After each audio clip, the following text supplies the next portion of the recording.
ओम नमः शिवाय। मेरे शिव चैनल पर आप सबका स्वागत है। सबसे पहले तो आप सभी शिव भक्तों के चरणों में मेरा प्रणाम। बात करते हैं शरद पूर्णिमा के बारे में। शरद पूर्णिमा पर क्या खास शिव भक्तों को करना है और कब तक करना है, क्योंकि इस दिन चंद्र ग्रहण भी व्याप्त होने वाला है। तो सबसे पहले हम डिस्कस करेंगे चंद्र ग्रहण के बारे में। और शरद पूर्णिमा देखिए इस बार 28 अक्टूबर को पड़ रही है और इसी दिन दोपहर 3 बजे से चंद्र ग्रहण का सूतक प्रारंभ हो जाएगा, जो 29 अक्टूबर 2:30 तक ये ग्रहण का समय होने वाला है। तो ये सूतक से लेकर के और चंद्र ग्रहण समाप्त होने तक, यानी 29 अक्टूबर 2:30 तक जो रात्रि का जो समय है, इतना टाइम पीरियड ये ग्रहण से व्याप्त होने वाला है, सूतक का समय व्याप्त रहेगा। तो ये टाइम पीरियड को छोड़ करके हमें शिव पूजन करना है, क्योंकि बहुत सारे शिव भक्त ऐसे हैं जिनकी शिव मंत्र से दीक्षा नहीं हुई है, जो शैव नहीं है। तो उनके लिए पहले बात कर लेते हैं। तो हमें जो भी पूजा प्रारंभ करनी है वो 28 अक्टूबर दोपहर 3 बजे से पहले ही हमें सारी पूजाएं हमारी समाप्त कर लेनी है।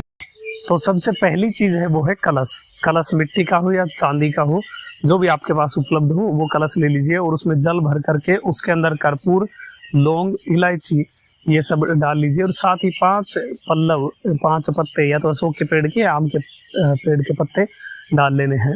ये चीज मैं आपको 3 या 4 वीडियो से लगातार बताता हुआ रहा हूँ। कलश से अभिषेक भगवान का, इसका बहुत महत्व होता है। इसे आप जो 27 अक्टूबर की रात्रि में ही भर करके रख दीजिए और चंद्रमा की रोशनी में रहना चाहिए। इस कलश को दोनों हाथों से पकड़ करके ऐसी भावना करिए कि चंद्रमा के अमृत समान, अमृत तुल्य किरणें इसके अंदर व्याप्त हो, और इसे पूरी रात्रि के लिए आप छोड़ दीजिए चंद्रमा के नीचे, ताकि डायरेक्ट चंद्रमा की किरणें इसके अंदर इसे स्पर्श करें। अगली सुबह जब हम भगवान शिव की पूजा करेंगे, शिवलिंग का अभिषेक करेंगे, तब इस जल से आपको भगवान का अभिषेक करना है।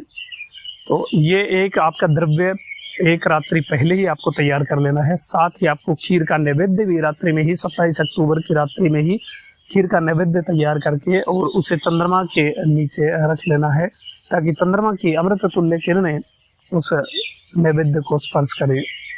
और ये नैवेद्य भी आपको सबसे पहले भगवान को अर्पित करना है पूजा के समय, और फिर बाद में आप पूरा परिवार इसे ग्रहण करें। और ये कार्य हमारा, मैं वापस से रिपीट कर देता हूँ, 28 अक्टूबर दोपहर 3 बजे सूतक प्रारंभ हो जाएगा। उससे पहले प्रयास करिए, दोपहर 12 बजे से पहले या सुबह ही, 28 अक्टूबर की सुबह ही आप ये पूजा वगैरह अपनी संपन्न कर लें। अब 28 अक्टूबर को तो देखिए रात्रि में ग्रहण व्याप्त रहेगा, इसलिए ग्रहण के किरणों में आपको संपर्क में नहीं आना है। इसलिए एक दिन पहले, यानी चतुर्दशी को, जो कि शिव की तिथि मानी जाती है, इस रात्रि में यानी 27 अक्टूबर की रात्रि में आपको चंद्रमा के नीचे 10 मिनट बैठ जाना है और शिवलिंग मुद्रा बनाते हुए आंखें बंद करके भगवान शिव का ध्यान करना है चंद्रमा की रोशनी के अंदर। और जब 10 मिनट हो जाएं, उसके बाद आप हाथ जोड़ करके चंद्रमा की ओर 5 मिनट तक निरंतर निहारें और ऐसा भाव करें कि चंद्रमा की शीतल अमृत तुल्य किरणें आपका अभिषेक कर रही हैं। भगवान शिव की कृपा से इस अमृत रूपी इस रोशनी से आपका अभिषेक हो रहा है, ऐसी भावना आपको करनी है। फिर देखिए कितनी दिव्यता आपको अंदर से अनुभव होगी, इतनी सकारात्मकता आप ऑब्जर्व कर पाएंगे। 28 अक्टूबर की सुबह आपको गन्ने का जो रस है उससे शिवलिंग का अभिषेक चंद्रशेखराय नमः बोलते हुए करना है। और शक्कर, गुड़ वाली शक्कर होती है, उस शक्कर से मिले दूध से शिवलिंग का अभिषेक मृत्युंजय मंत्र से करें। ओम त्र्यंबकम यजामहे, इस मंत्र से आप शिवलिंग का अभिषेक करें। जिन शिव भक्तों को ये मंत्र नहीं आता है वो केवल नमः शिवाय, और जो स्त्री शिव भक्त है वो शिवाय नमः बोलते हुए शिवलिंग का अभिषेक करें। और अभिषेक के समय एक बिल्व पत्र या फिर एक पुष्प शिवलिंग के ऊपर रख लें और फिर उसके ऊपर उस दूध से अभिषेक करें। अब बात कर लेते हैं जिन शिव भक्तों की शिव मंत्र से दीक्षा हो चुकी है, वो ग्रहण का समय बिल्कुल भी ना चूके, क्योंकि लिंग महापुराण में ऐसा लिखा है कि शिव भक्त को ग्रहण में शिवलिंग का पूजन करना चाहिए, शिवलिंग की पूजा करनी चाहिए। जो ग्रहण का टाइम पीरियड रहेगा उसमें आप जो दीक्षा जिनको प्राप्त है, जिन्हें शिव मंत्र की दीक्षा मिली हुई है, वो शिव भक्त अवश्य ही ग्रहण काल में शिव पूजन करें, शिवलिंग का आराधन करें, अभिषेक करें, अर्चना करें और फिर जितना हो सके उतना जाप करें। और जिन शिव भक्तों की मंत्र दीक्षा शिव मंत्र से नहीं हुई है, ऐसे शिव भक्त जो केवल शिव को ही अपना सर्वस्व मानते हैं, ऐसे शिव भक्त शिवलिंग के समक्ष बैठ जाएं, स्पर्श ना करें, बैठ जाएं और भगवान के सामने मंत्र नाम जप या जो भी आप करना चाहें वो कर सकते हैं, या भगवान को केवल और केवल चंद्रशेखर के भाव में निहारेंगे तो भी आपका कल्याण होगा। केवल यही एक ऐसे हमारे स्वामी हैं जहां ग्रहण में भी फैसिलिटी प्राप्त होती है कि आप उनका पूजन आराधन करें।